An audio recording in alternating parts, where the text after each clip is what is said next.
The hour of 6 is upon us. Will the Secretary call the roll, please? Directors Huang, Here. Akbari, Sethy, Here. Weed, and Gunther. Here. Director Akbari. Fresh back.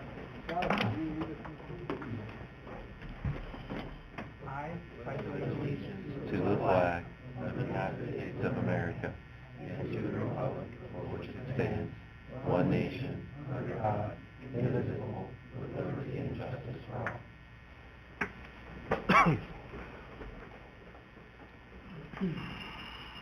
Okay. Public comments.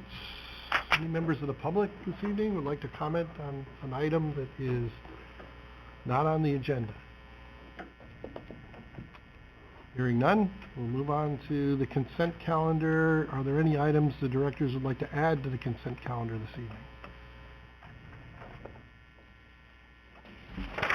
I will move to add items 5.1 and 5.2 to the consent calendar, please.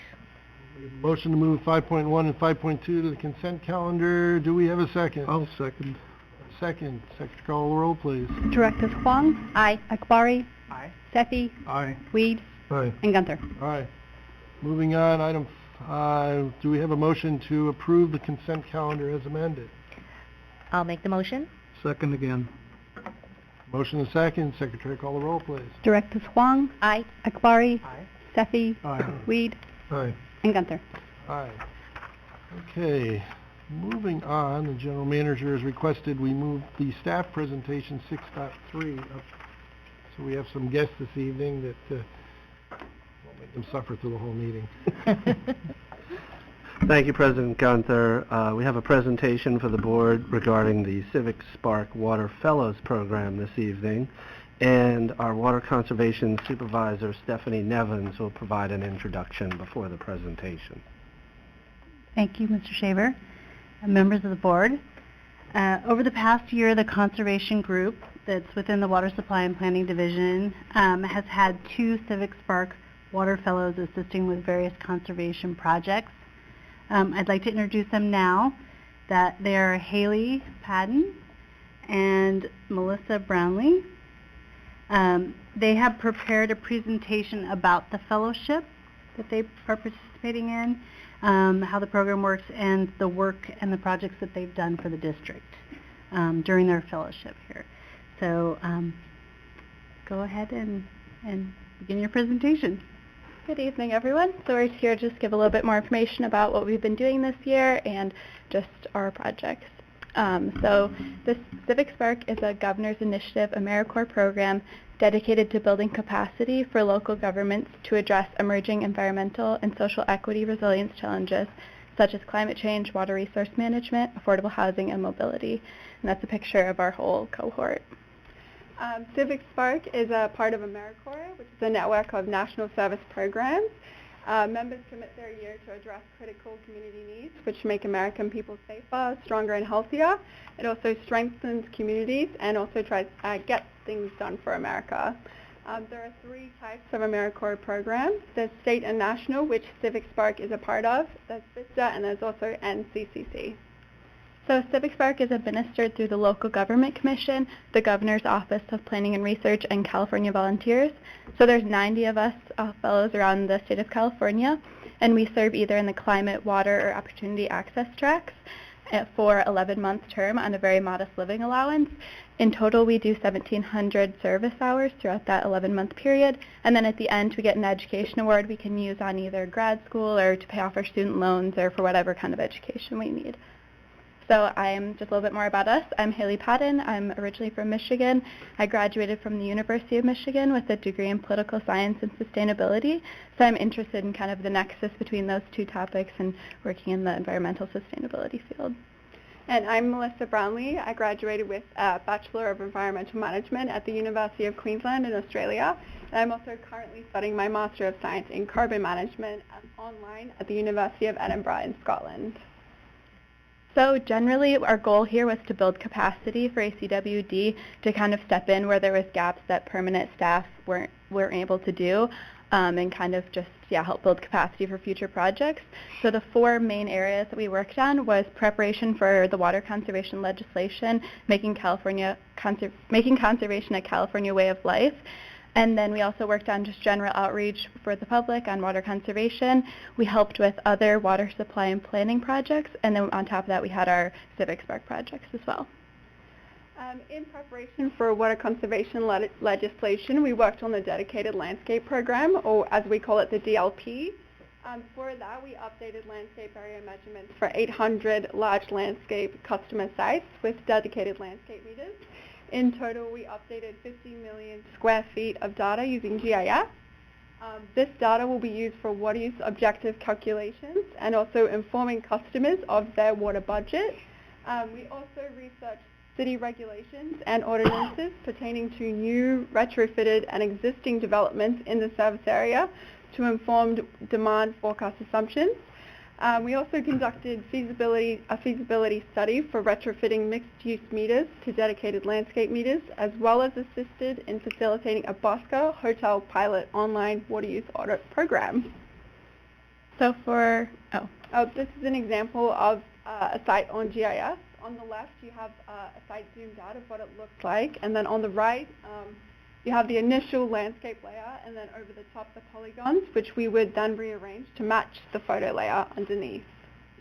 So for conservation, we did a lot with the community. We engaged over 25 businesses through our different programs. 11 of those were processing rebates for things like water efficient landscaping.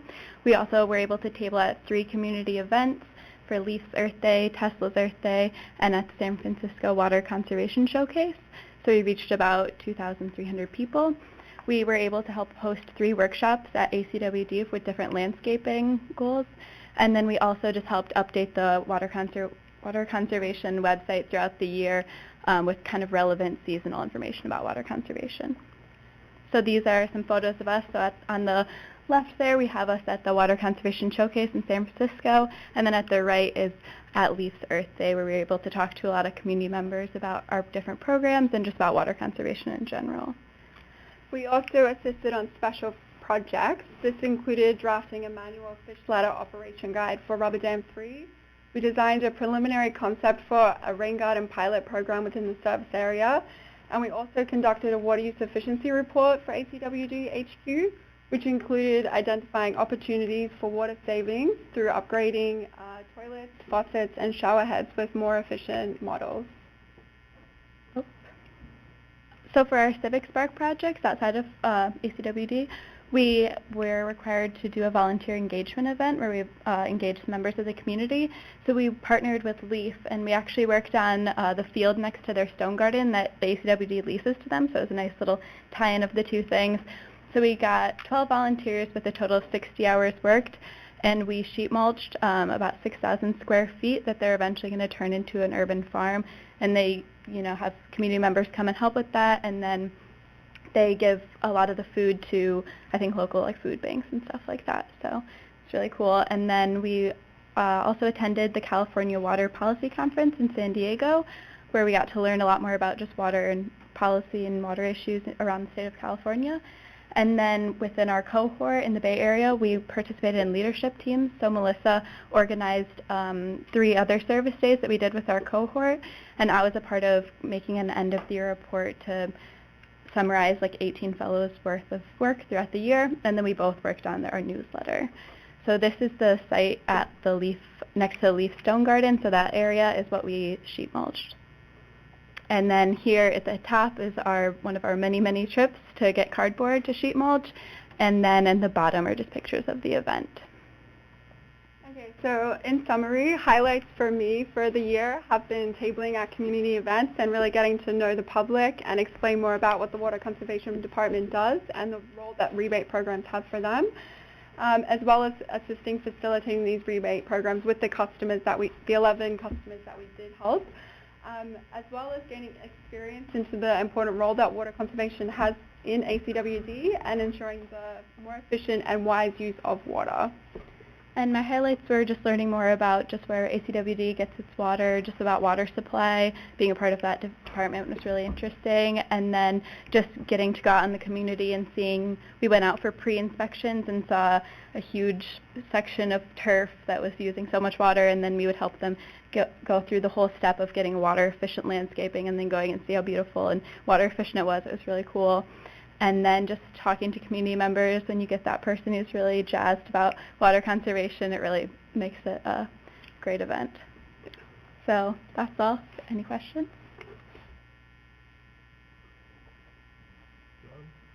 I have a few comments. Comments are welcome as well. Yeah. So I met both of you ladies on Leaf's Earth Day, and it really impressed me with all the work that you're doing. I can't believe you're getting so many projects done in an 11-month time period. It's really impressive.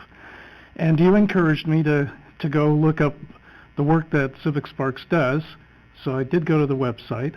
I learned a tremendous amount, and there's so much opportunity, for all of the fellows in the program. And I have a thought that came to mind as I went through the website for staff. Each of the government agencies that has a fellow or set of fellows from the program, Civic Sparks, has a detailed explanation of the projects that they're working on. And so it was really fascinating for me to go through all of those projects, and I was thinking that in the future we can expand on this for other areas. Some of the agencies are using fellows for their AMI implementations. Some are using them for their clean energy initiatives. I was really impressed with Eastern Municipal Water District. They have 3 different programs with fellows that have created their Water Leaders program, a youth program for the schools, and a drought-tolerant gardening club for the school district, for all the schools. So there are a lot of future projects that I could see coming into play here with Civic Sparks. Again, very impressive work. Thank you. And I did look up the University of Queensland.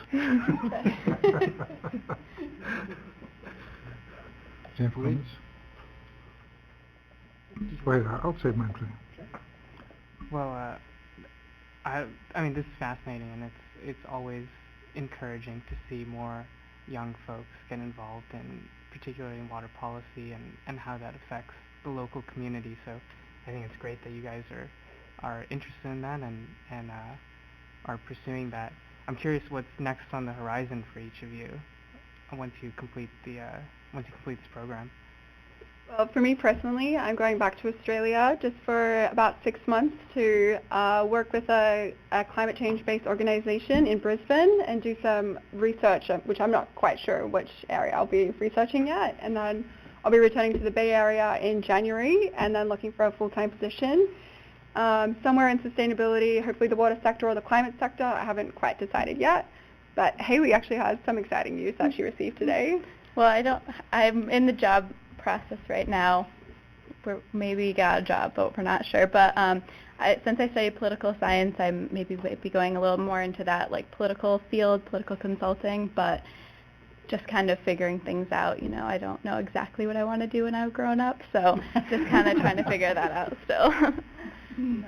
Awesome. Well, I'm sure, I hope you guys had a good time here, and I'm sure staff definitely enjoyed working with you guys, and thank you for coming to ACWD. Thank you. Yeah.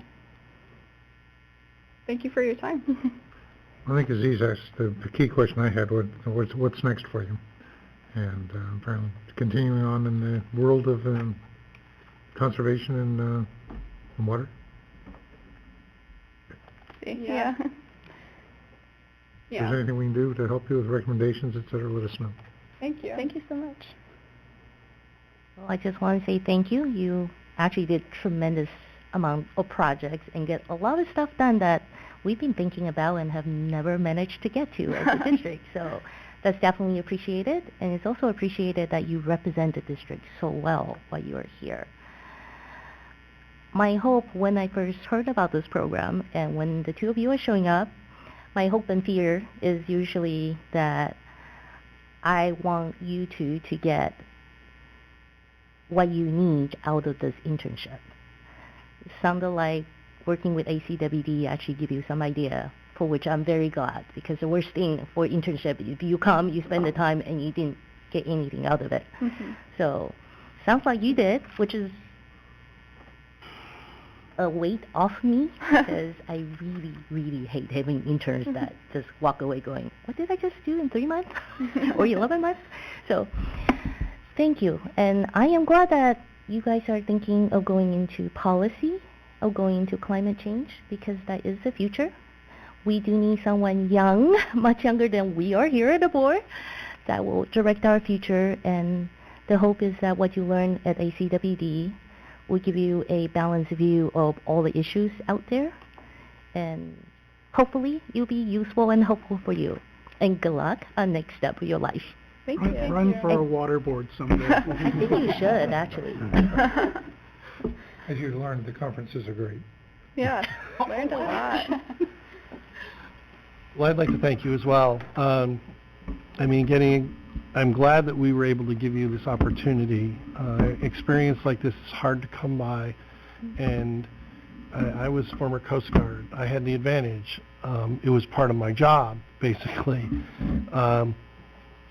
But many years ago, I was not quite in the same position you were, but I was starting. And if one was to ask me where I'd be today, back then, I would have laughed. So I really appreciate what you did. Hopefully, you've got some good insight. One thing, if you carry it within politics, is listen to everybody. Everybody, no matter what, has an opinion, and their opinion needs to be listened to. They may not be right, factually. Sometimes facts vary. But, I think here, this district, we're good, in my opinion. I think we are. We care. And for young people coming along, I can now say that because I'm no longer young. But, you're the future. And we're going to have to rely on you. And I think we can. Now, one thing, I guess, are you from Michigan originally, or you just go to University of Michigan? I'm from Michigan originally. Okay, well, then water's understandable. I read on the internet, and I should know this, is that Michigan, in fact, I did know the answer, has the most lighthouses of all states. So Michigan has a lot of water out there. A lot of people may not realize that. When I joined this fellowship, someone from Michigan commented on my Facebook thing, just make sure they're not going to come and take all of our water from Michigan. Well, from the Great Lakes. If by chance when you go back, maybe you can bring a few documents with you and have them sign us for us. Don't read them. Yeah.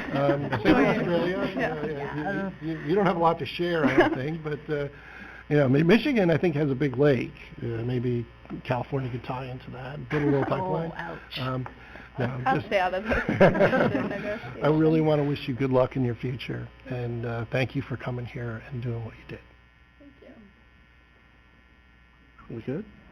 Okay, so thank you very much. Very We much. really Thank you so much. appreciate it so Thank you, much. members of the board.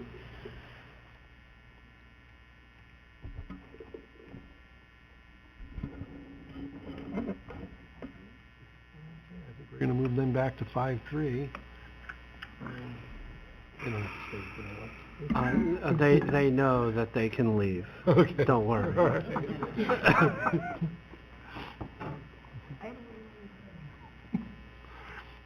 you like me to go into 5-3? 5-3.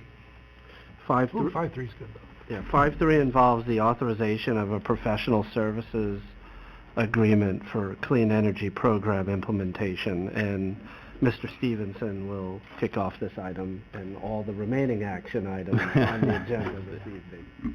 Thank you, Mr. Shaver, and good evening.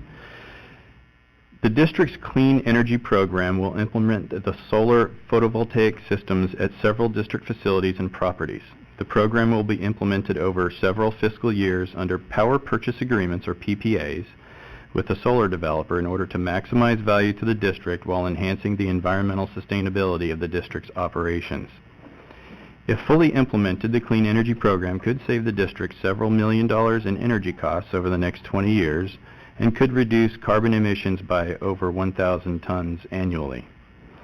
Professional services are required to develop the required PPA terms and conditions, provide assistance with the PPA procurement process, including negotiation of contract terms with solar developers, and to provide assistance and oversight during construction and implementation of the solar systems.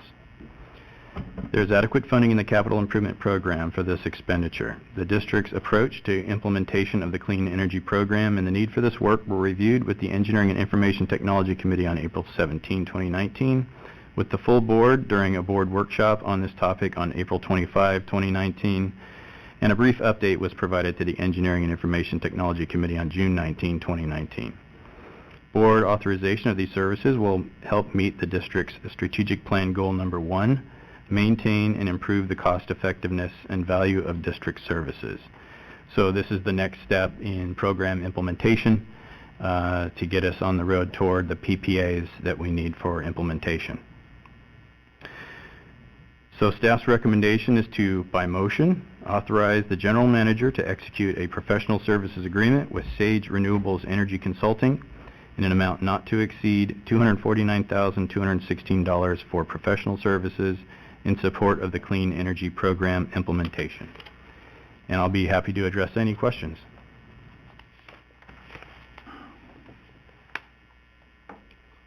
Start? Yeah, go ahead, John. I admit some confusion here from having sat through the workshop and discussed things. And I'm surprised we're going to this level at this time.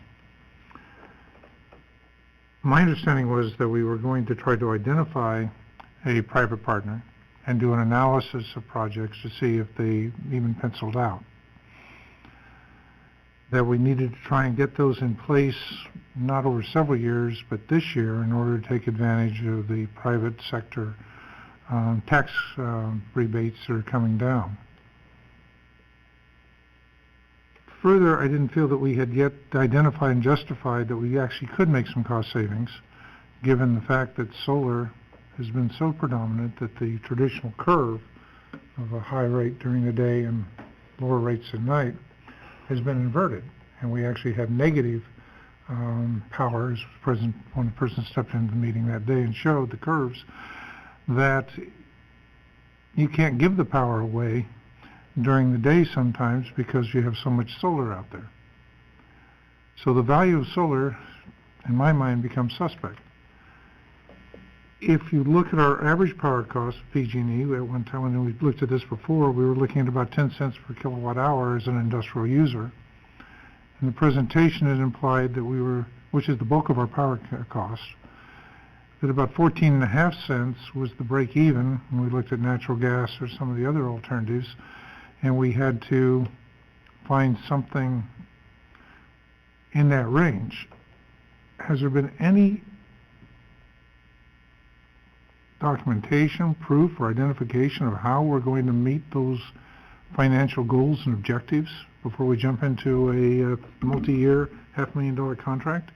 Sure. Let me just speak to those issues. So in terms of time frame and the program plan to do this over several years, that's really based upon the time frames in our capital program where we're doing roof replacements on several reservoir structures.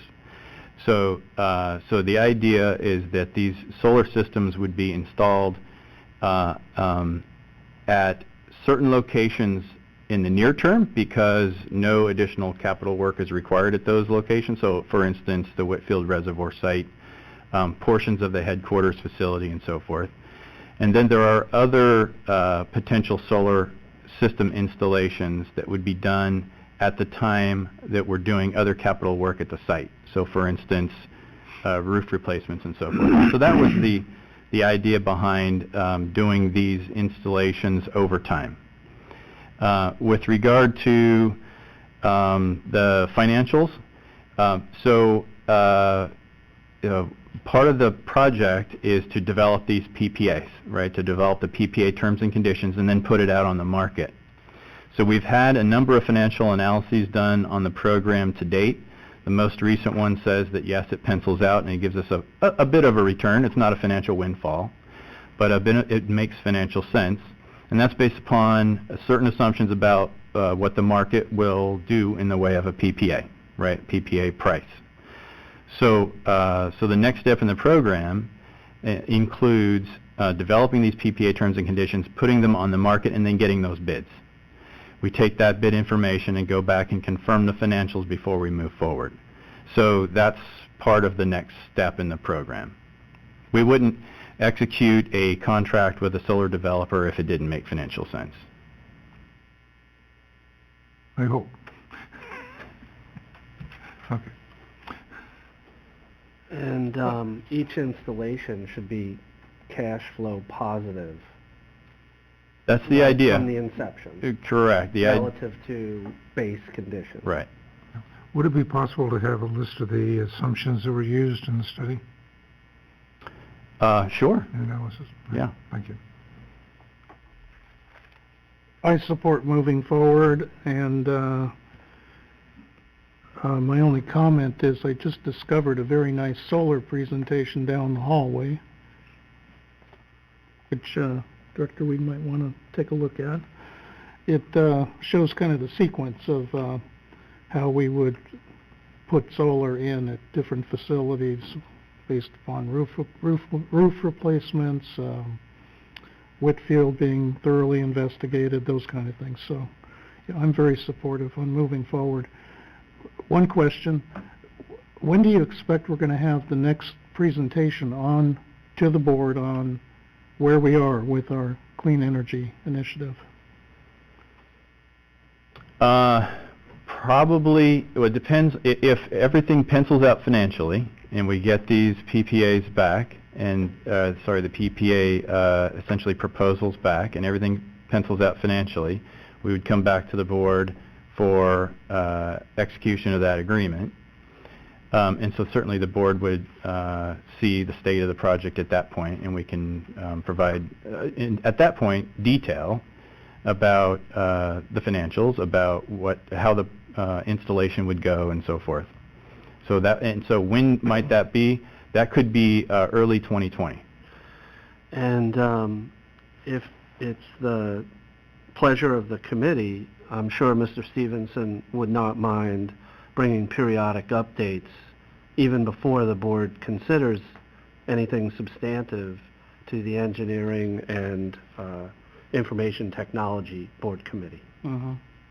Sure, yeah. Great, thank you. So my question has to do with, do we have appropriate off-ramp if it doesn't pencil out? And he just answered that question, so thank you. No problem. As I've said before, I mean, I started dealing with solar, I think, when I was younger than those two kids up there. 1980, senior year. So this is not new technology. There have not been huge advances made since then. There have been some, mostly in the control systems. I'm fully supportive of the project. I was supportive of it years ago. PG&E is going to have a rate increase. It's coming already. As far as I know, they still have their peak time program where people are asked to not use power, which usually occurs during the day when the solar's out there. It'll be interesting to see how their planned outages affect that program. I've heard discussions that if they take out some of the main transmission lines, you could have blackouts in the city of San Francisco. We'll find out. Well, hopefully we won't find out, but we might find out this summer. So I am supportive of it. Will it pencil out? That's a good question. I think based on what I'm hearing about PG&E, the answer is going to be yes. I remember seeing this come before us several years ago, and I think the payback time was 30 years, and to be honest, I was okay with that. System lasts 30 years, payback time's 30 years, okay. What have we lost? In that case, it was nothing. So I'm fully supportive. Further comments or questions? No, I'll follow through. The industry's been in search of grid parity for 20 years, 25 years, and we've yet to achieve it. Solar doesn't pay for itself unless you have the subsidies that are reflected here in the private sector. A 30-year payback time is absurd in the public sector for capital investments. You need a payback time in the single digits in years to make it an economically viable investment. There's a high risk involved.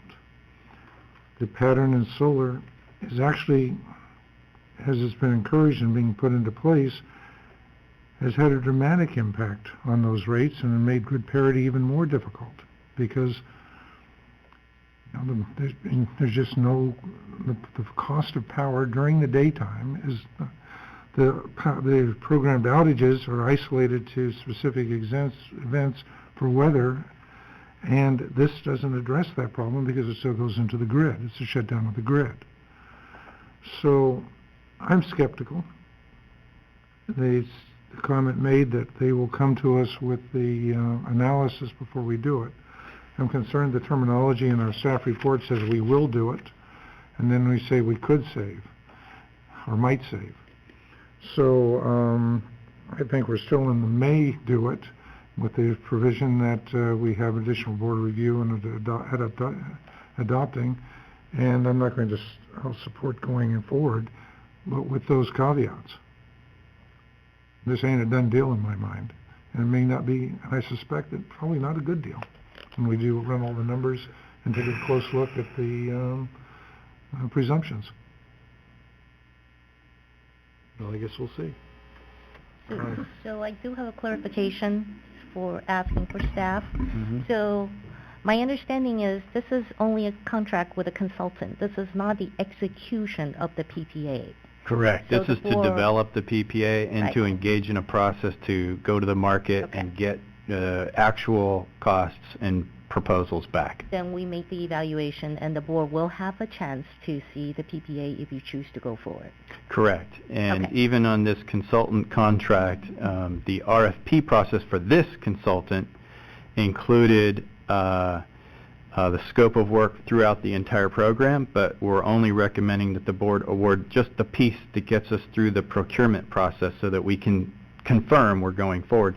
So even in order to move on with consultant services, we would need to come back to the board just to move into implementation. Thank you for clarifying the record. Just one extra comment here. Director Weed might have a more convincing argument if we were the investors in our own solar system, where we would want to see more of a typical commercial payback period of less than 10 years, just like we're looking to do on AMI. But as I've said before, the companies that have been formed to offer these solar services, that offer the PPAs, they're in business to make a profit. They're in it to make money, and they have to show convincingly that the customers they're serving, in our case the water district, are going to have substantial savings over and above their current status quo operation. So I'm looking forward to the next phase of analysis here. And if you wish, I will make the motion to approve this item with staff's recommendation. I think we're ready for the motion. I'll second. Directors Huang, Aye. Akbari, Sethy, Aye. Weed, Aye. and Gunther. Aye. Moving on, item 5.4. Thank you, President Gunther. Item 5.4 involves a resolution adopting the Mitigated Negative Declaration and Mitigation Monitoring and Reporting Program and approving the advanced metering infrastructure project. And once again, Mr. Stevenson will lead this item. Thank you. The Advanced Metering Infrastructure Project will implement AMI technology throughout the district's service area. The district is pursuing an AMI system to enhance customers' experience while also increasing its own ability to improve operational efficiencies related to metering, water supply, rate development, water use efficiency, infrastructure replacement, and demand management modeling. In accordance with the California Environmental Quality Act, an initial study mitigated negative declaration has been prepared for the project. By incorporating the identified mitigation measures into the project, there will not be a significant effect on the environment. This project will help meet numerous district strategic plan goals, including 1.4, invest in system improvements to increase customer water use efficiency and engagement, and 5.2, enhance customer outreach and engagement with new tools. And I'll just add that the staff report indicates that at the time it was written there was one comment received, and that's still the case. We've received only one comment. It was from Caltrans, indicating that an encroachment permit would be required for any work within the public right-of-way. We have responded in writing to Caltrans to indicate that we have in fact applied for that permit, and it's pending with Caltrans now. There have been no other public comments received. So staff's recommendation is by motion, adopt a resolution which, 1, adopts the mitigated negative declaration for the Advanced Metering Infrastructure Project, 2, adopts the associated mitigation monitoring and reporting program, 3, approves implementation of the Advanced Metering Infrastructure Project, and 4, authorizes the General Manager to prepare and file a Notice of Determination for the Advanced Metering Infrastructure Project, Job 10062. And again, I'd be happy to address any questions. None. Director Weed? I have a number of comments. But first of all, the questions.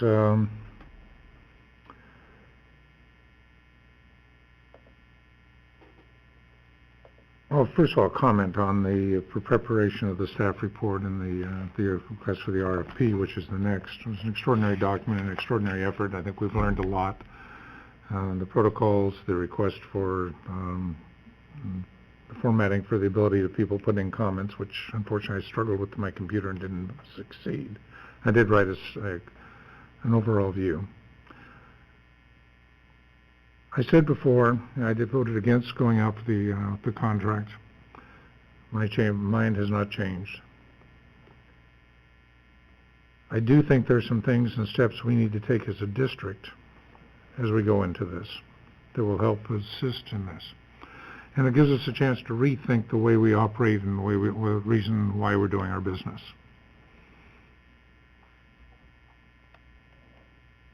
There is a suggestion that we will need to adopt this technology, which is rapidly changing. I've said before, I think it's premature for us to take this step. On the telecommunications side, 5G will be rolling out next year. We're in the process as an industry changing over from analog to digital meters, going from positive displacement to ultrasonic or maybe magnetic and others. So the technology is coming along. And there'll be other opportunity with Bluetooth as we have smart meters already at a number of locations. Why not another smart meter for water run by the same party for the collection and data collection? We have not identified, in this RFP, we'll have a chance to look at numerous different options, which include different types of meters and different types of telecommunication systems. I think that will sort itself out over the next several years. And whatever we choose, has been pointed out, that technology will turn over every few years. Director Weed, I think you're jumping the gun and we should have this discussion on the next agenda item. Okay. We're trying to approve a negative declaration here. Oh, you're also approving an advanced. The problem is this is approving the advanced so metering. yes, this is appropriate. From a CEQA perspective, this is approving the project. We, as staff, decided to put this item first because it didn't make sense to necessarily go with the next step in the AMI implementation unless the project gets approved by the board first. Yeah. So it's, I think directors can talk about both issues. Yeah. So, if I might meld the two together, and it's obviously could have been broken out. I would have approved a draft negative declaration for doing the work. I'm not that hung up on the environmental stuff because I think that's the major issue. But approving the project, as is pointed out, is really the key line here. And as we get into this project, we're going to realize, I believe, that all of the cost savings identified could be achieved now, today, without this investment. We can change our business practices. We can decouple meter reading and billing. We can start billing monthly now and do our meter reading over an extended period of time. Cut our meter reading in half or more. That's the savings identified in this project, for both from an environmental and cost factor. That would free up the personnel to possibly manage the contract once it's done through quality insurance, and you have people in place. We have a dysfunctional rate structure, so where we overcharge our commodity costs by 400%. So when you look at the cost factors of where the money is, and we undercharge, offset that with an undercharge on our fixed cost, charging only about 40% of what our actual fixed costs are. But once you look at maybe $20 million in water, power, and chemicals, which is your commodity, and which AMI is supposed to be monitoring, does it make sense to invest $30 million to monitor and get better detail on a $20 million annual expenditure? When we look at what our actual expenses are in the program, our losses and sales to people is $2,500 a year, a quarter of which is actually commodity cost to us, less than $2 a day. We get 200 calls into the district a year asking about our rate structures. That's about one call per business day, and we'll be able to give them a little more detailed information. So I would hope that we would, at least if we go into this, we'll modify our business practices and realize that we don't have to rush it. In the past, we've rushed these projects through on a couple of different arguments. One was financed at hedge fund rules. We've since learned from the last time since we went through the crossing at the faults that we're not limited to 3 years. There's a 5-year option, there's an 8-year option, and there's an indefinite option, which is not recommended because of other financial considerations. But we can stretch this from a financial standpoint over 8 years, and I would hope that we'd look at that. We have a disparity, if we look into the hybrid situation, we haven't thought through what we're going to do, where the ultrasonic meters generate 5 to 8% more revenue on the same pipe and the same flow than does a positive displacement meter. How do you equate that with the public when you put out when you install them? Do you give a credit to people who have ultrasonic meters, or do you do a surcharge, which would probably be more accurate, which you add each year because the positive displacement meters become less accurate over time, of 5%, and add 0.1% every year, and their cost is a surcharge because they have inaccurate meters, as do some of the other people in the area. New technology under ultrasonic will allow you to measure additional things, currently water pressure and temperature, and soon water quality. We have no interest in the public because we did a test program of 400 meters of the close to be our most needy. None of those people asked for that continuing information. And if there are people today that want that information, we could give it to them. We could give, and the amount of information we're going to get under this type of meters we're talking about is not as detailed as others that people could subscribe to and get extraordinary information if they wished. The cost is about $400 per customer. But if only 2%, we'll be lucky if 2% of our customers are actually going to look at this material and information on a regular basis, and that's $20,000 a user is what you're talking about spending. I think we'll eventually work into it. I think we can work our way into it by replacing meters with AMI on an individual basis. I think the mindset that we have to do it all in one big sweep and make a total transfer is not necessary. We were given examples of Long Beach when we had a infomercial presentation by someone who came in and looked at it.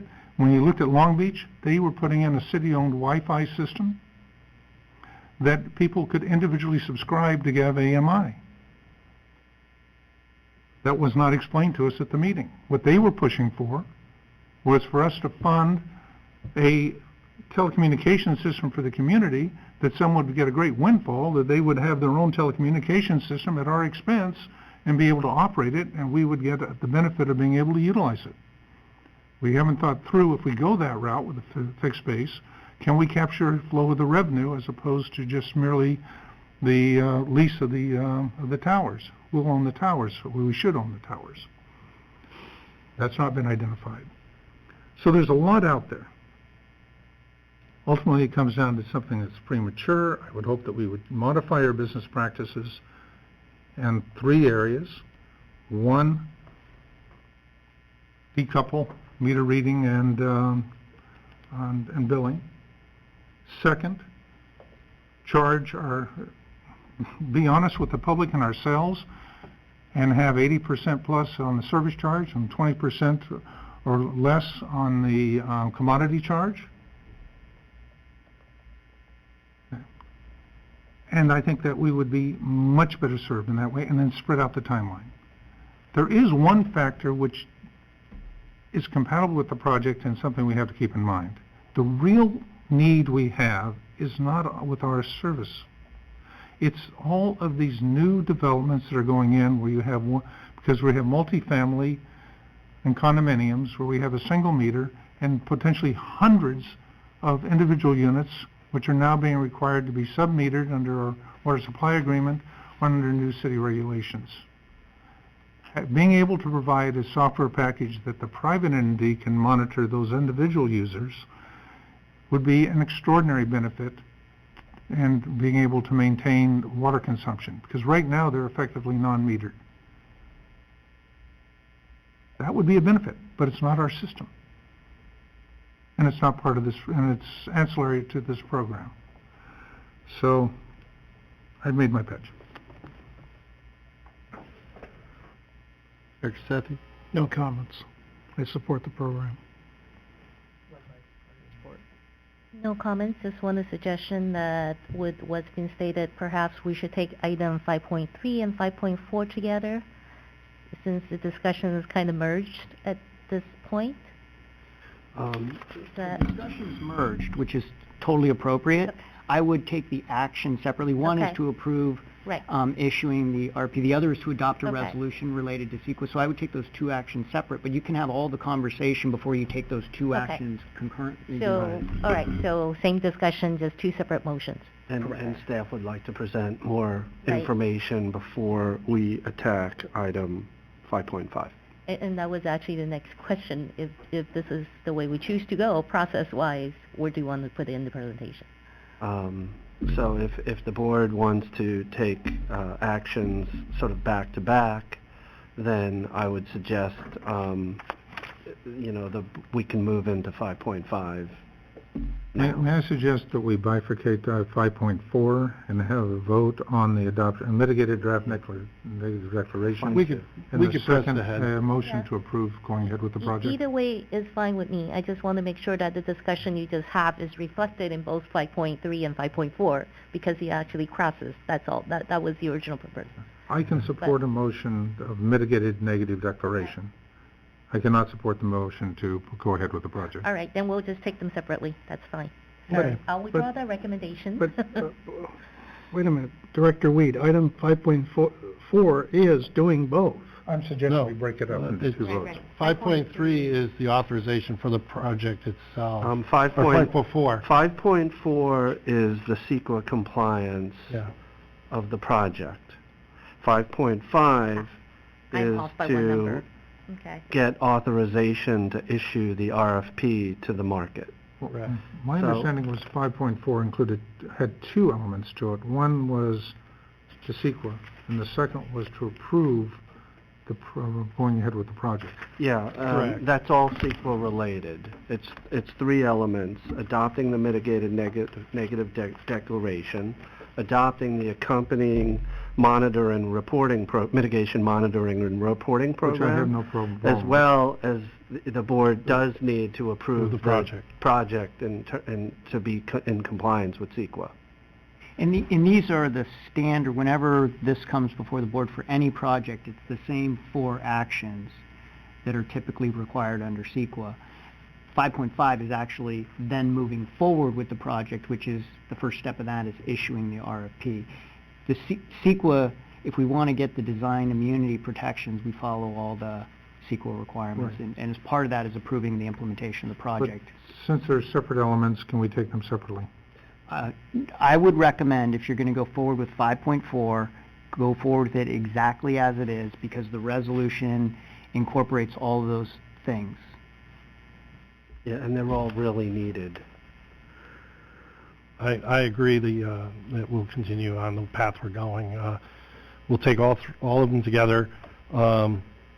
It's fine. I understand you'll probably vote no.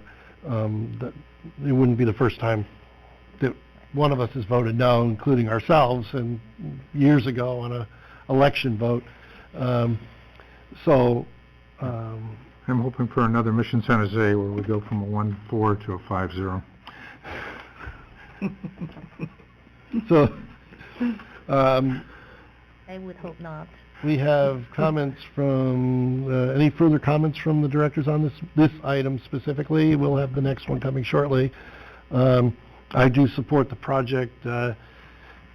I would like to comment that I've heard Director Weed's comments, and actually a lot of what he says is correct. Technology is changing rapidly, and I agree with him. It comes down to, though, at some point we have to do something, and we're still reading meters the same way we were when my parents were born, if I'm not mistaken, possibly before that. They didn't have a meter.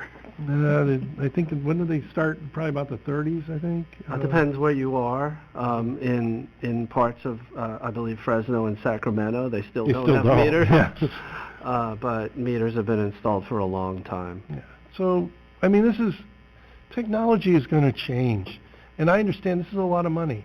At some point, you have to embrace it and go with it. And I think that's the time is now. 20 years from now, I might be calling up Alexa to go to Safeway. I don't know what's going to happen 20 years from now. I bought a car the other day.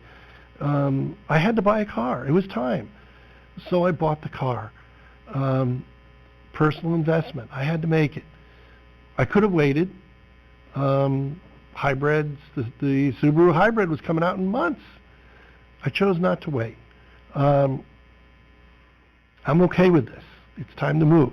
And so I do support the item. I understand, Director Weed, we've talked about this. We disagree on some of the billing things. This is not that discussion. I can't go into it because we're not supposed to be discussing rates on this item. I'd love to, but I'm not gonna. So I'll leave it at that.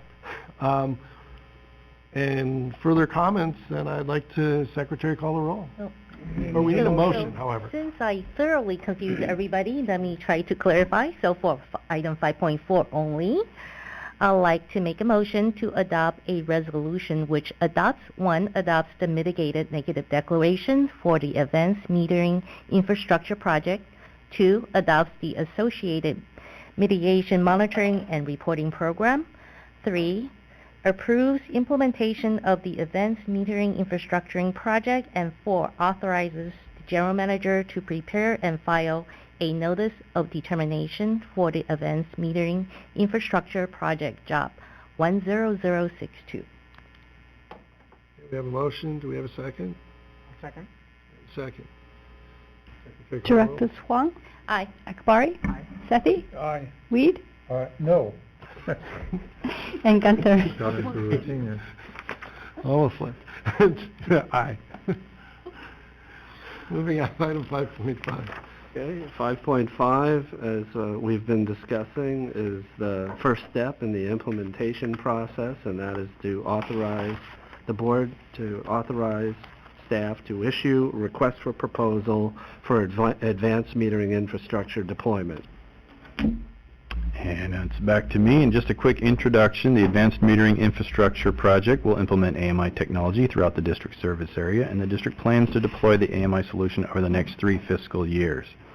A request for proposals was developed for the deployment of an AMI solution that includes an AMI system, metering devices, and installation services. This project and the need for this work were most recently reviewed with the full board at the May 30, 2019 board workshop. This project will help meet numerous district strategic plan goals, including 1.4, invest in system improvements to increase customer water use efficiency and engagement, and 5.2, enhance customer outreach and engagement with new tools.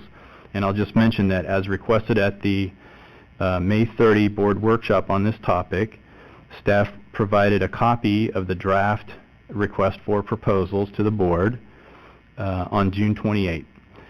2 directors provided comments and questions and then met with staff earlier this week to discuss. The comments resulted in some straightforward improvements and minor changes to the draft RFP, but the comments did not result in substantive changes.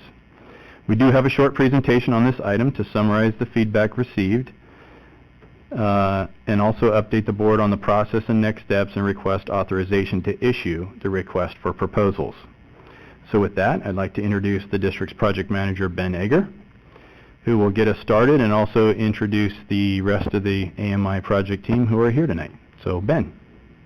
Yeah, thank you, Mr. Stevenson.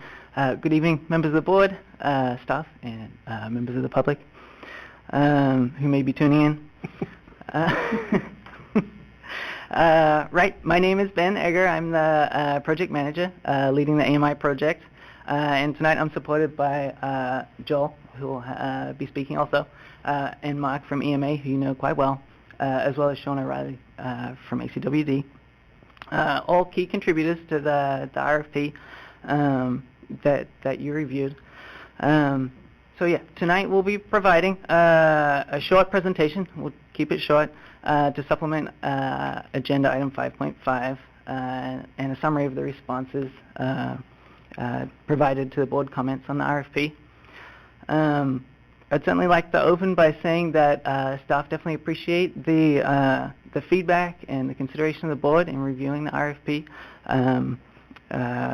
We're always appreciative of your guidance, so thank you very much for taking the time there. It was a thick document, I know. All right, so with that, I'll move into the outline. As I mentioned, it's a pretty short presentation tonight. There's 4 items on the outline. We'll just review a quick summary of what we presented in the May workshop, and then take a look at a summary of the RFP feedback and some of our responses to those topics. And then we'll look at next steps, what it'll look like after the board considers this item. And I'll also read out the recommendation for your consideration. Okay, so this timeline, I think you've seen this quite a few presentations in a row. There's not anything super new up there. I've just been moving the date line to keep this up to date. And so you'll see that today we're up to, we've added a new milestone, which is recommending the RFP for issuance. So that's what we're up to today. As you know, we're in the procurement phase right now, and I'll look at that a little bit further in the following slides. And so after tonight, should the board wish to move forward with issuing the RFP, the next milestone on the timeline you'll see is results of procurement, where we'll come back to provide the results of the procurement phase, the proposals, and the summary of proposals received, and our recommendation to move forward with procurement and the installation of the proof of concept, and then the full deployment. All right, so again, this is another summary slide, or a slide that you may have seen, a review slide, but multiple contracts are required to support the AMI project. Certainly the biggest of the contracts is the one that we're discussing tonight. It's the AMI deployment contract, RFP number 1 represented up there. But then there are some supplemental contracts required to support the project and execute the project in full, namely a customer portal, which will be procured separately, the CIS modifications, so modifications to our existing billing system, which is a Kayenta system. There are some minor modifications required for integration to AMI once we have an AMI system. And then construction support, of course, which would be via amendment to EMA. Okay, so our procurement process, our RFP is in draft format that you've seen. It's being developed and includes all the, I would hope through your review you saw that it includes all our discussions and the summary of our design study that we presented, all the district's needs that we've all reviewed together and you've provided guidance on. So those are all represented in the RFP as well as the evaluation criteria that we reviewed in May. And so the next step would be moving into step 3, the solicitation phase, which would be followed by staff's evaluation, the evaluation team. Evaluating those proposals, we're anticipating some negotiation perhaps with the best value proposal identified through that evaluation phase prior to coming to the board to recommend award. And here's some additional detail in Gantt format of what this procurement process looks like. And as you can see, we're oh, I'm not finding the clicker. There we go. Right, so this is where we're at. The board reviewed the draft AMI deployment RFP, and so that brings us towards the end of a 6 or 7 month process where we've been developing that document prior to moving into solicitation, which will take about 2 months, the evaluation, which will take about 2 months, some negotiations perhaps, which we've provided about a month for, and then the final milestone there is we anticipate being back in February of 2020 with the results of procurement. All right, so we'll move into just a review, a summary of the RFP comments and our responses to those. And for that, I'll hand it over to Joel. Thank you very much. Good job on the feedback. I know the document that we developed for these is quite extensive. It's a thick read. It's usually a pretty hard read. You guys have provided some really good feedback to us. So what we did was, there was about 31 questions. You guys asked us 31 questions or clarifications from the two directors. So we've sort of summarized them into types of feedback that we received. And the first one was suggestions for revisions or add certain terms or definitions to the RFP. So there was probably 2 or 3 terms that weren't explicitly defined. They're more industry terms. So we will go ahead and add some better definition for those 2 or 3 terms that were identified. There were some areas that were mentioned for clarification, and we will touch up the RFP and just make those minor clarification. There was some questions about approach and status, and some of it was more related to the background or context on why we were doing something. So we've provided some detailed explanation within back to you associated with those specific questions. The third area were some questions about industry standards and available technologies. So we provided some references where available within the RFP or within the industry on which standards we were following, just to give you guys some confidence that some of the technologies that we are going in to procure are meeting those industry standards. The fourth area were questions about the proof of concept and deployment phases. And some of the questions were related to sort of what happens and how much happens. So for like data collectors, will you be deploying data collectors by phase or across the entire service territory? So we provide some detailed and explanation around what the intent is. We felt that the RFP did reflect that, so we didn't make too many changes to it. There was the fifth area was a concurrence with the RFP elements, including warranty provisions, customer interactions, and questions for proposers. So in these areas, there was one question that we added to Part K, specifically related to longevity testing and durability testing. We didn't have that. It was identified as something that maybe we should ask for. So we thought that was a great idea. We've added it to Part K. 6 was suggestions related to alternative metering technologies and products. So the metering technologies that we've considered, we did do a really deep dive into metering technologies within the design study earlier in this program.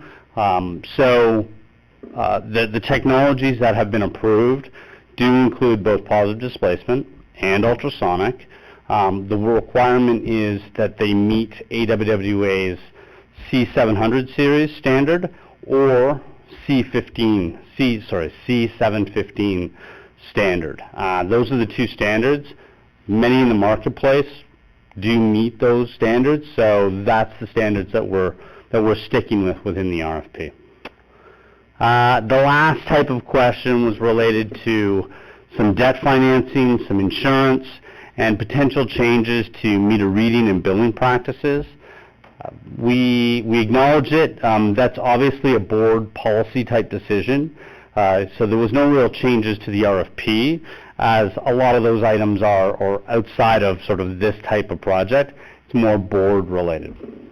So those are the sort of general summaries of the types of feedback we received and some of the changes that we made. Back to you. Some of the additional changes we made were revisions and coordination of language related to the SaaS agreement standard form. So SaaS is software as a service. We have included a preferred agreement within the RFP. When we issued the RFP for your review, since then we made some minor changes to that. That SaaS agreement, that suggested SaaS agreement, is not actually, we still have to negotiate that with the preferred vendor. But there were some changes to that agreement. We've also done some stronger pass-through language related to the contractor and CEQA, so that the mitigation strategies detailed in CEQA are going to be the responsibility of the contractor. We've done some minor edits related to consistency throughout the document. So there were, as we've gone through the document a number of times, there are some areas where we say district or some other types of language. We cleaned up some of those items just to make it very consistent. And then we have made some very minor changes, but nothing that changes the intent of the RFP. And I will pass it back to Mr. Egger. All right. Yeah, thanks, Joel. All right, so we're almost there. We're on the home stretch. Right, so as the board considers releasing the AMI deployment RFP, this is what the next steps would look like.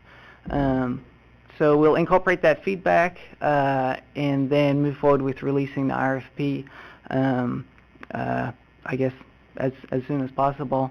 It may take us a week or two to package it all up to be bid ready. And then we'd put it out to the street, receive proposals sort of 8 weeks later, evaluate that, and then would be our next touch point on this topic with the board would be when we bring back the results of procurement and recommend award of the AMI deployment contract. Right, so by recommendation, I'll read it in full. By motion, authorize the issuance of a request for proposals in a final form approved by the General Manager for the AMI Advanced Metering Infrastructure Deployment Contract, Job 10062. And of course, Joel and I are available for any questions you may have or further clarifications.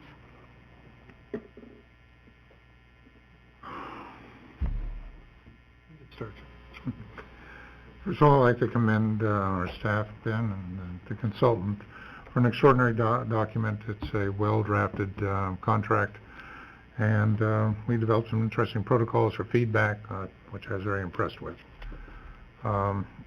The complexity and the thickness of the document, I think, is testimony to the unsettled nature of the technology, and that's a challenge we have, and I think one of the failures of this effort to begin with.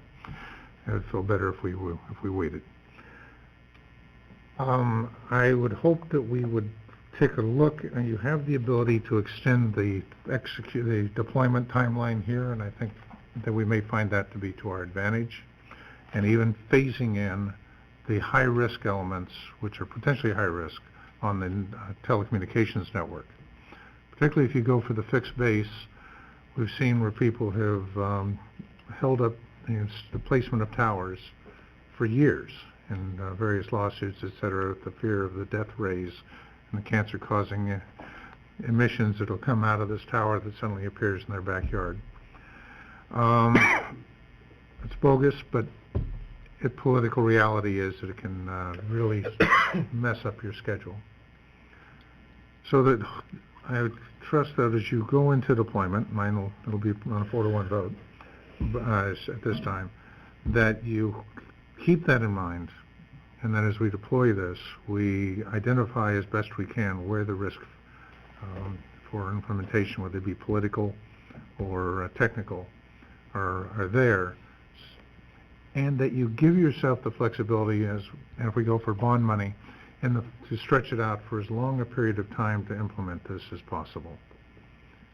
We don't know what we're going to run into. I mentioned earlier some suggestions on changing our own business practices now that would make this a seamless transition, where we decouple meter reading from billing. Thank God we don't have tiered rates, so we can do that. And we're not going to install them while this process is in place, which is a wise decision. So, Godspeed, but you'll need it. Thank you. I would like to express thanks to the engineering staff and Bob and for taking the time out to consider the comments and questions that I submitted. Don't know why I'm losing my voice here now. A year and a half ago, or even a little bit earlier, I made the effort of scouring the internet for AMI business case analyses and AMI RFPs that were within the state of California, and I handed over all that documentation to the engineering staff.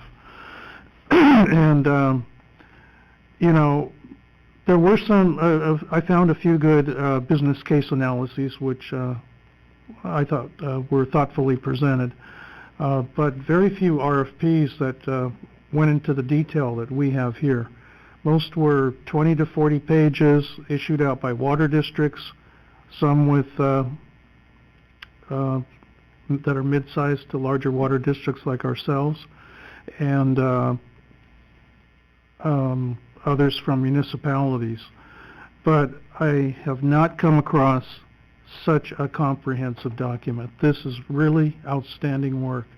And, you know, I spent quite a bit of time going not only through the main part of the RFP, but through the appendices too.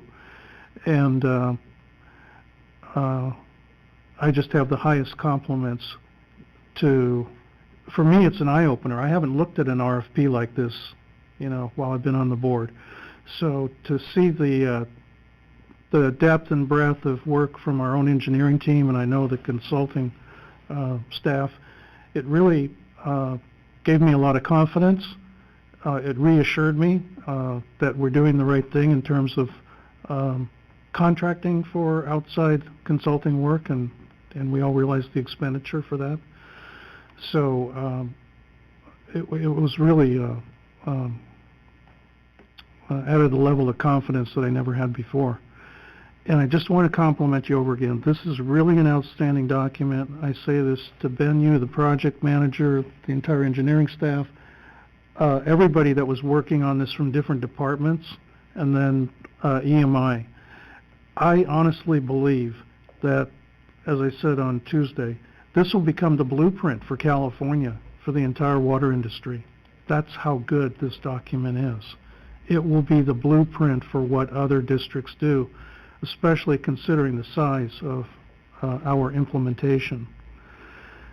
I would ask the board, if you have time, I thought there were the in the appendix, the business drivers table with all of the benefits, everything spelled out. I don't think we have seen anything like this in our presentations, and I mentioned on Tuesday that I think we can create some excellent internal selling tools as well as selling tools for the public, community outreach tools, because there's really a lot of just outstanding information in there, lots of good information, especially when it comes to the reasoning about why we're doing things by, what are the benefits by department in the organization, what are the benefits to the public, societal benefits as well. And so I hope we will leverage parts of the document for future consumption. I did mention that the work that has to be done by the contractor eventually to support us in all the public outreach, it was so well spelled out here, really well done by all of our staff and EMI thinking through everything. I can tell you've been through this before. And so there's so much to do on that side of putting out the implementation that I just hope we can pull it off. That's my biggest worry, that it goes smoothly right there. So I just realized when you were presenting, today's date is 7/11, so today might be your lucky charm. That's it. Well, I was really looking forward to going through this RFP. It took me many days to get through this. I will say that. I mean, the breadth of what we're trying to accomplish and the detail that we've gone through in the RFP, it was very eye-opening for me. I mean, it took me several reads to get through through some of this stuff. I actually had one question, and it came up from the comments that we got back from, I think from Mr. Stevenson in an email, in response to one of the director's questions, and it was about the alerts and flags. So when I read that section, to me it seemed like the requirement that we have for the solution needed to have each of those alerts and flags that we listed out. So leak detection, cut wire, reverse flow, all of those. But then I think in the comments it said that each of those were optional. So does that mean that, or specifically pressure and temperature were optional. So does that mean that each of those alerts and flags that are listed are optional, or is there, am I misunderstanding what the requirement is there? You want to take it? Sure. Yeah. So pressure and temperature require an additional device. We have not planned for that additional device to be a part of the base scope of the project, which is why we said pressure and temperature flags are optional. But leak detection, so continuous leak detection flag, where someone would have a continuous leak for a long period of time, high consumption flags, where someone has very high consumption for a short period of time, backflow detection, or reverse flow detection flags, all of those would be standard and will come with the software application that we'd be getting. So it's only the pressure and temperature which requires an additional device. Quickly on that, my understanding was that ultrasonic meters had the capability of adding pressure and temperature. Positive displacement meters did not. That is true. The ultrasonic don't come base, so that it's not every ultrasonic meter comes with a temperature and pressure monitoring. So typically there is an additional different type of ultrasonic meter that would produce that. Although temperature and pressure are required for ultrasonic measurement, not all of them are. Not all the ultrasonic meters actually do it. If I can help out here, the reason I asked the question as to whether it was optional or not was because you could only get that with ultrasonic or with an additional device, right? Correct. So I asked the question, and I didn't catch the legal terminology that you had in there. Instead of shall, it said should. And so you have to go back to the legal definitions that Patrick provided for what those two words exactly mean in the document. And I didn't catch on to that right there. Now I know. Okay, So well, it said should. Yeah, It, yeah. It was not a shall. See, this is why I have to read all these things a few times. But I appreciate the clarification. Yeah, I mean, I'm excited to approve this item, and again, I think it's been expressed already, but this is a fantastic document, and it gives a lot more confidence to me that we're moving in a good direction and that we have a defendable case here for our community. So thank you. I guess this is confession time. I probably am one of the only directors that did not read the RFP. Not for well, I did try to download it and lock myself out of the account on FileShare. That's another story. But with my contract training with my day job, it made me actually personally a little bit uncomfortable reading the RFP in terms of roles and responsibilities and liabilities as a director. So I actually, once I got locked out, I made the conscious decision not to further pursue it. However, with that said, with all the workshops that we had, all your presentation, all the questions I have that you have answered and adequately addressed, I'm actually very comfortable that our customers' interest is protected in going forward with the AMI. So I definitely have no question, and I am very glad that my fellow directors that reviewed the RFP, or the proposed request for RFP, actually thought it's a good document, so that's actually really good to hear. So thank you for a great job. Thank you. I'd like to thank the staff, and this is a big project. I mean, I'm not sure, I know Director Weiss knows, I agree with him. This is big. We are touching every customer we have. We don't want this to fail. I'd also like to point out that we can still say no. This is the request, the issuance of the request for proposals. We don't have the RFP back. So we're still, this isn't over. This is just getting to that stage where we can at least get some answers. I'm glad that the ultrasonic meter is in there. Whether or not it pencils out or does what it says, that's a question mark. I'm willing to put one of those if you want to test one on my house. I'm a captive audience. You guys have pretty much direct access to me. I'm willing to try it. I think it should be tried.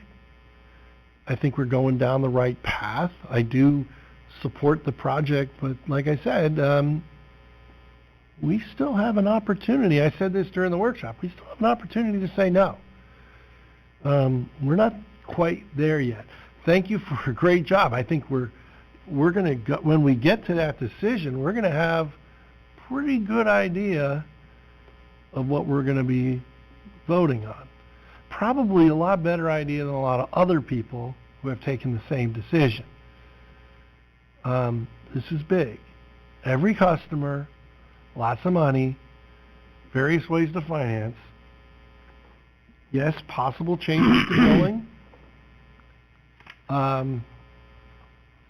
This is going to open up a lot of different things. And so I'm fascinated by it. I think it's going to be a great challenge. I appreciate everybody's efforts and where we've gone so far. And everybody's comments, even those that are negative, I mean, have been very useful. I think they made it a better RFP.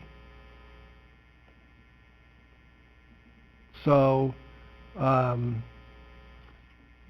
we have any further comments? Then I'd like to make the motion. we have the motion. Do we have a second? I'll second. We have a second. Secretary, call the roll, please. Directors Huang, Aye. Akbari, Aye. Sethy, Aye. Weed, No. Gunther. Aye.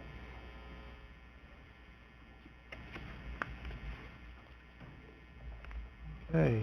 Go play the craps table now. Item 6. Thank you I very think much. we're into item 6, reports. So regarding item 6.1, board committee reports, staff is not planning on presenting any additional information, but we're available to respond to any questions or comments. And that goes the same for item 6.2, operational reports as well.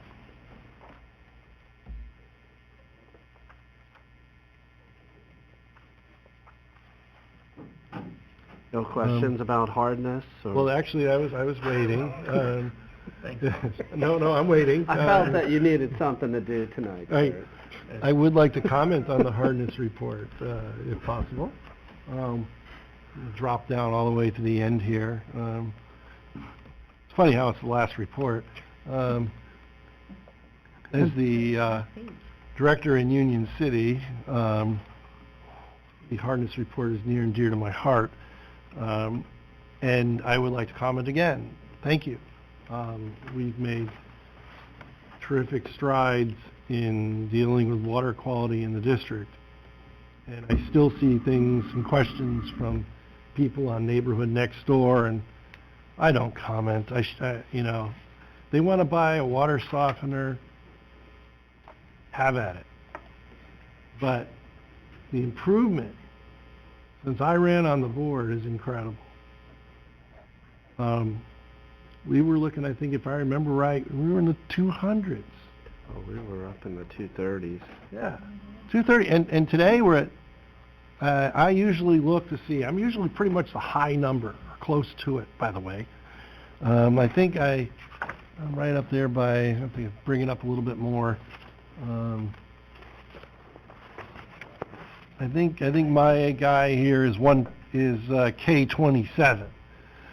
So I think we're at 158 on this reading. In fact, I think I know where K27 even is. So I'm pretty close to K27. So that's when I watch. And I just want to commend the staff. This is tough. This has been a slow process. It's been over the years, and I don't think people get the credit for what they deserve. It's been hard. It's a fought battle that one of the things when I first ran was people didn't drink the water over in Union City. A lot of them still don't. They just don't know. I mean, the hardness levels are great. Granted, we're not South Fremont, but, Yeah, I have everything. President Gunther, I have a question along the same lines. Why has the water in South Fremont been so abnormally soft as of late? Well, at least you don't need a big hammer. It's running quite a bit softer than soft normal. all the way down south. Is there What we typically find is after, very wet years, the water frequently is softer. We've also had Water Treatment Plant 2 out of service for a while, coming back online in May, I believe, and we use some sort of auxiliary SFPUC Hetch Hetchy water for a while too. So that would also help to explain it. Yeah. So, yes, I do watch this report. And it's been doing great. Thank you. Further comments? On No which more? item? On the reports, the operational reports? I would note that we are below our projections even for this year. I just picked up a production report. So we're okay financially, but the conservation and maybe the cooler weather continues to take its impact on us. And based on the Bosca studies, this is a regional, not just ACWD. So we're seeing a interesting social dynamic here with the reduction in water consumption. We've been below our forecast every single month so far this year. And we will be for July as well. Yeah. It is warming up again. But you are correct. General Manager's report. I guess we'll go to the GM report next. Just one really quick item. In response to a request for a tour of the Mission San Jose Water Treatment Plant site, that has been scheduled for July 30th at 1:30 p.m. for Director Sethy is attending. That's an opportunity for another director to attend should he or she wish to do so. So that would be July 30th, 1:30 p.m. If anybody's available, please let me or Mr. Stevenson know. And hopefully just one, because then we'd have to do a special board meeting. But if there are more directors, we can also do that as well. I might consider it. Okay? 1:30 is a little early, but I could probably swing it. Okay, just let us know. Either way. I'll let you know. Okay, great. Jim, that's it I think it would be great to have you there, considering the questions that prompted wanting to take the field trip. And that concludes the GM reports for this evening. Okay, well, I believe we have some director comments, several, from the Aqua Conference. I think I'm the first one up, right? So since I missed the June board meeting, this will be my report back. I am glad that the app actually allowed me to take notes electronically. If not, I probably won't be able to find my little scratchy pieces of paper 2 months later. So I'll just highlight a couple sessions I sat in. So one of them is actually on the power purchase agreement. Lesson learned. I believe I sat in that session with Director Sethy, and we both found it to be very useful. And I believe one of our staff might even be in the room, and hopefully the lessons learned has been incorporated in the agreement we just, the RFP, I guess, that we just approved today. And then the next big topic at the conference is actually on atmospheric rivers. The fact that it is a much better predictor of water supply than our current science, and the need to invest in better understanding in atmospheric rivers and how that would impact our water supply. And then there are the usual discussion about groundwater sustainable agencies and how we're doing. I am actually still very glad that ACWD is specially written in as our own agency, so thank you staff that actually solved quite a few of the issues other groups have encountered. And then I have a note on voluntary agreement. I guess our new state rep is very big into voluntary agreements now. So I guess that's a slightly different change in business approach, at least publicly. So I am in a sense happy to hear it, but then I'll be really happy once I see it being implemented. There's voluntary and there's voluntary, either happily or unhappily. So the impact to the district is actually, I think, is in the TBD column for me. So that's about all the highlights I have. Thank you. For Director Sethy, I didn't comment last time. I was not able to attend Aqua. I fully support Aqua. I had planned on attending, and I won't be reporting back on the rail vehicle derailment conference that I went to for that week. However, it was kind of interesting. So I just wanted to say, though, I do support the Aqua conference. I hope to go this fall. There are some members of the public I know that disagree with me on that, and I just thought I'd say it publicly that, no, I support this completely, and I would have gone. However, work took precedent, and yes, it is a very fascinating topic about vehicles coming off the tracks. Director Sethy. Okay. I will try to get us out of here early, but I do have a few things. So, I attended the BOSCA meeting on June 12th simply because I go through the agendas and I saw one very interesting agenda item which was related to the possibility of a forthcoming rebate program on outdoor irrigation controllers. And it looks very interesting. I'm super interested in this. I have been for a while, and I'm hoping that, I guess by the end of the summer, they're going to have something proposed to the BOSCA agencies and on a subscription basis, and are packaging, you know, the vendor along with the rebate program.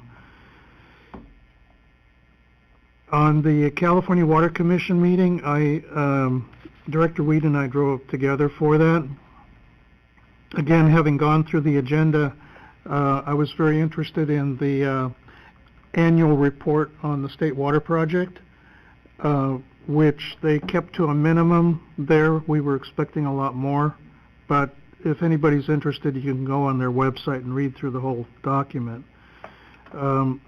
After I went through it, I noted to our general manager that there was no discussion about future work that's required to the South Bay Aqueduct. And so on a break, Director Weed and I, instead of going public with our remarks, we just went off to the side and spoke with the DWR director, Mr. Jun. And he said that he accepted that our comments were really valid, and that when they write the annual report for the next year, they will likely explore things. Then they're looking forward to the three general managers here, Zone 7, Santa Clara, ourselves, forwarding input. Yeah, and those three general managers met last week, and we've kind of come up with a plan to put the South Bay Aqueduct higher on the priority list for the Department of Water Resources. So I will be discussing that with committee in the near future.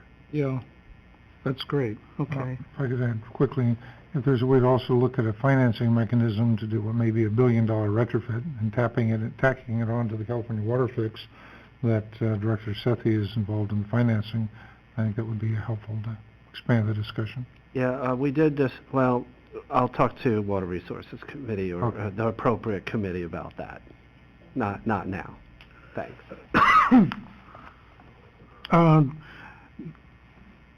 Director Weed and I also heard 4 very good presentations that were very timely, considering that we're developing our own clean energy initiative here at the district.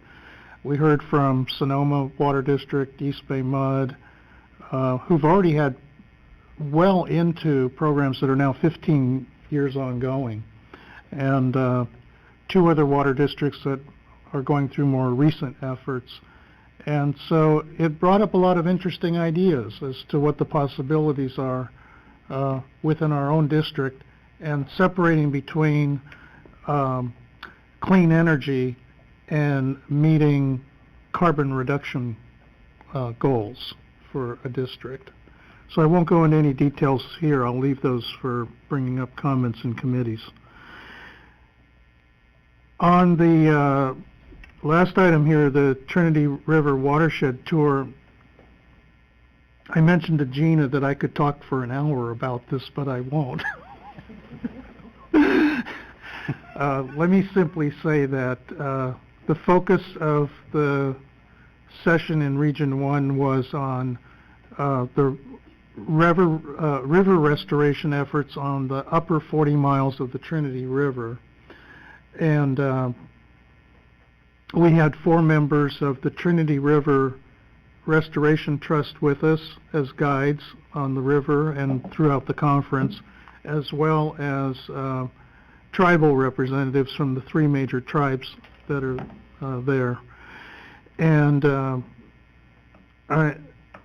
it was just really a very comprehensive discussion, and people were already meeting the night before over dinner and going through all the issues. And so what I actually got to see, and this is about the 5th or 6th river restoration tour I've been on. I've been on a couple with Director Weed, where you really get to see how much work has occurred over a 20-year period, and then how much more has to be accomplished over the next 20 to 30 years. So it's not a small undertaking. And the number of agencies and interested stakeholders that are involved is why the Trinity River Restoration Trust was set up, kind of on a model like our Alameda Creek Alliance, where you can foresee what we have to do on Alameda Creek and into the upper Alameda Creek watershed over the next 30 years. It's going to require some leadership in the form of something like that.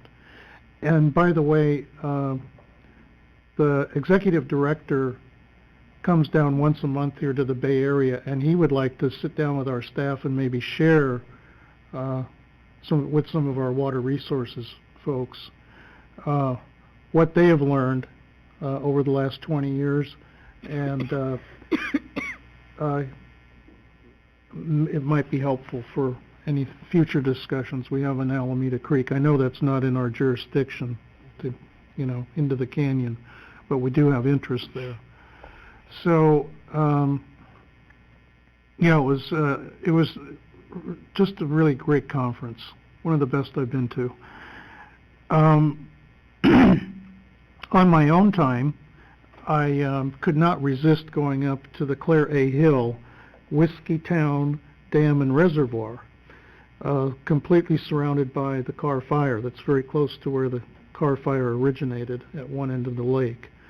And I was able to meet with 2 of the rangers there on Saturday morning, who gave me a full hour education on the reservoir, on Claire A. Hill. I didn't realize he's a folk hero up there in that country. And we give the top scholarship award, it's the Claire A. Hill Award. So I was really, for the first time, coming to know who this man was. And if you go on Google and just look up his biography, he's a pretty amazing person. I even have much deeper, more respect now that I really know who the guy is. And his first office was right there in Reading, and that was his principal territory for where he did a lot of his engineering work. So that was a really fantastic visit. Beautiful reservoir.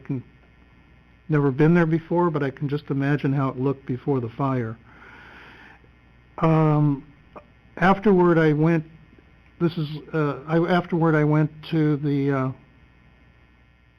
Trinity River Fish Hatchery below Lewiston Dam, which is below Trinity Dam, and there's a lake in between.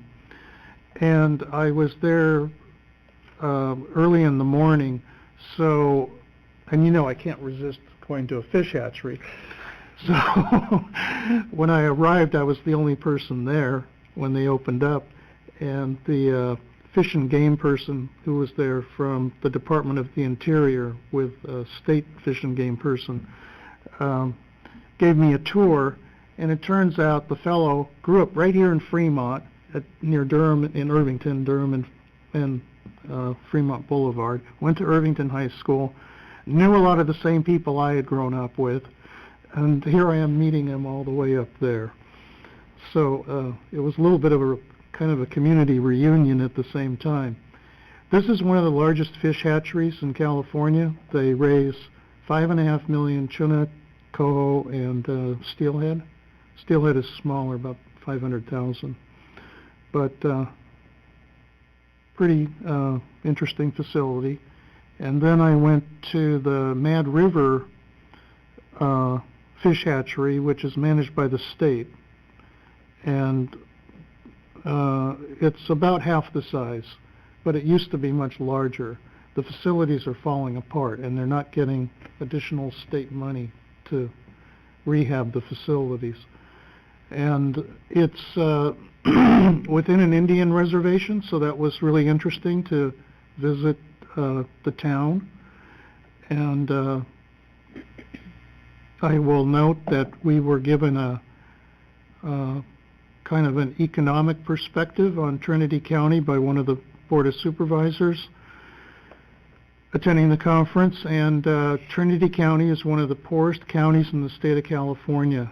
Its entire budget, which was just approved to have the headline from the front page of the newspaper, is $129 million. Roughly the same as ACWD for an entire county. So you see a lot of poverty around there, and the Indian population has been devastated by the entire economy is devastated by three things. The severe drop in the fishery industry, all the way out to the coast. The timber industry is a fraction of what it used to be. And the cannabis industry is just completely falling apart, which was a mainstay of the economy and very much a cash economy. But people are being put out of business right and left because of the much larger investors and people who can afford to get into the industry in the Central Valley, Salinas Valley, down to Santa Barbara, other places. But the big money is pushing out the small people that were living on this trade for decades. So those three economic forces are causing a severe contraction in Northern California. And Eureka looks nothing like it did 30 years ago. It is, they call it Needle City. It's just a drug haven now. Tourists can't even go downtown. It's really tragic what's happened to what was, the equivalent of Monterey, California. So that's my report on that, but I thought I'd close with the fact that I went to the U.S. Post Office the other day and bought their new Scenic Rivers stamps. And the gal there, the clerk, told me that they just came out and they already sold out in 1 week, but they're going to get another shipment in. This is at the Warm Springs Post Office. And it gave me an idea. I'll just put the bug in somebody's ear. There are companies that make these stamps for sealing envelopes and things like that. And we could take a set of Stephanie Penn's pictures on Alameda Creek for marketing purposes. Wouldn't that be great? I'll let you dwell on that. I'm looking at your colleagues. They're all kind of looking down. I don't know what that means. But we'll dwell. It wouldn't be that much of a marketing expenditure. Yeah. Okay, I got three more things real quick. There will be a Delta Conveyance Finance Authority meeting next week on the 18th. Doesn't seem like there's anything that important on there, but it's a necessary meeting. We will have a presentation from the lady who is now the Executive Director of the Design and Construction Authority. I also wanted to mention there was a really good article here in the San Francisco Chronicle after the earthquake down south, and USGS has just completed a study which I separately went to go look up on their website. They determined that there's a 72% chance of one or more magnitude 6.7 earthquakes occurring in the Bay Area before 2043. Along with that, their scenario for a 7.1 on the Hayward Fault, they'd estimate 800 people would die, 18,000 would be injured in the fault if the fault ruptured, 52,000 homes would be burning, 20,000 people would be stuck in elevators, and thousands more trapped in fallen buildings. So it just reinforces, why we need to do all we can to seismically prepare our water mains and other things. Okay, the last is a board request, and then I will close. After I started on the board, I put in a request which was developed into a program to paint all of our fire hydrants. And it seemed like the program got off the ground pretty well after it was put together, especially in Union City and Newark with the county fire department. But as I'm driving around the community, and now it's like 8 years later, I see so many fire hydrants that are rusted, out of repair, the caps are off or just hanging on. We have one right here in front of the district with the cap hanging off. Mr. Shaver, you will see one like that right at Paseo Padre and Grimmer when you make a left-hand turn across from Wybell. Yeah, I know that hydrant. The city of Fremont routinely fills their street sweeper with that hydrant. So yeah, they're not putting the cap back on. The cap's not back on. It's rusted like you wouldn't believe and hasn't been painted since it was put in.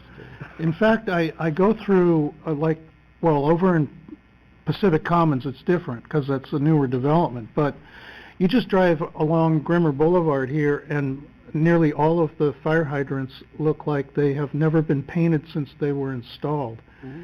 And I drove Paseo Padre all the way from North Fremont all the way back home one day and was just looking at how many fire hydrants are in disrepair, and I don't know what's going on. And so I would like to make a formal request that we have a board update on the painting of our fire hydrants and, what's really going on. And I'm wondering what is going on specifically with our relationship with the Fremont Fire Department and getting the work done. As part of that request, the Alameda County Workforce Development Board has been trying to put out notices of encouragement for government agencies to hire people for these smaller kind of tasks. And so I'm going to pass this along. Their local office in Newark for adults is the Tri-City Career Center on Cherry Street here in Newark. And the one for young adults who are labor qualified to work is La Familia, East Bay Community Services down by Fremont City Hall. And so this is a way to get underemployed people working on maybe a task that's not too complicated that they can be trained on.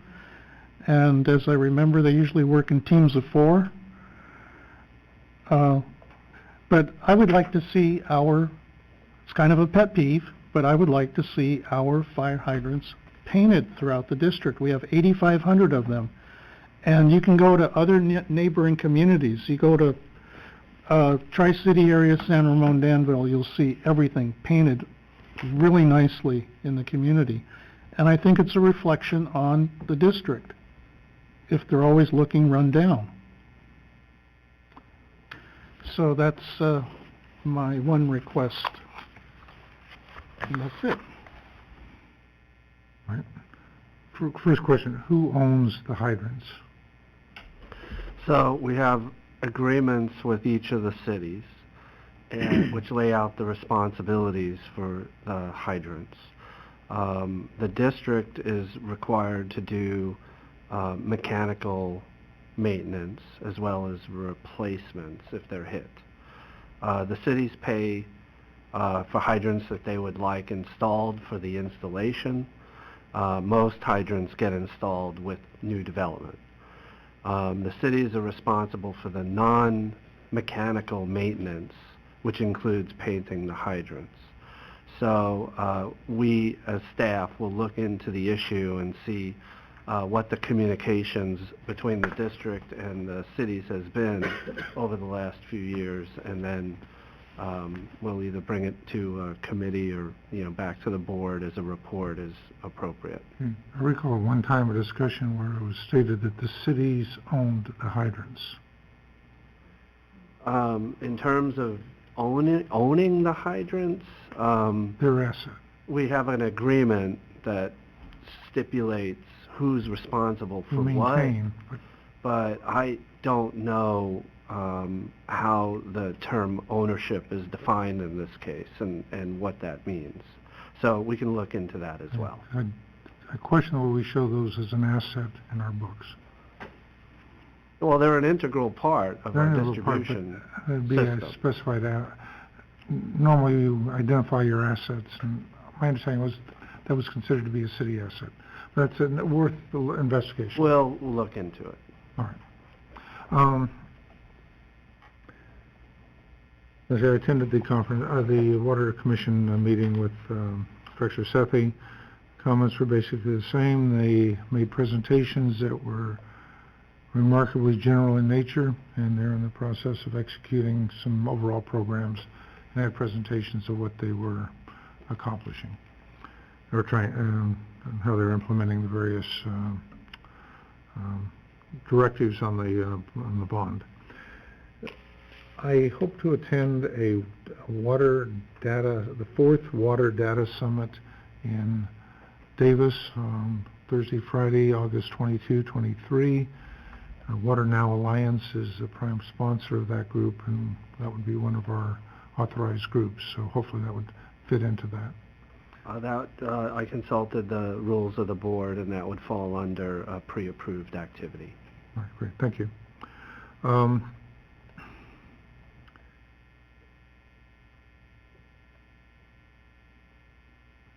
I'll leave it at that. Thank you very much.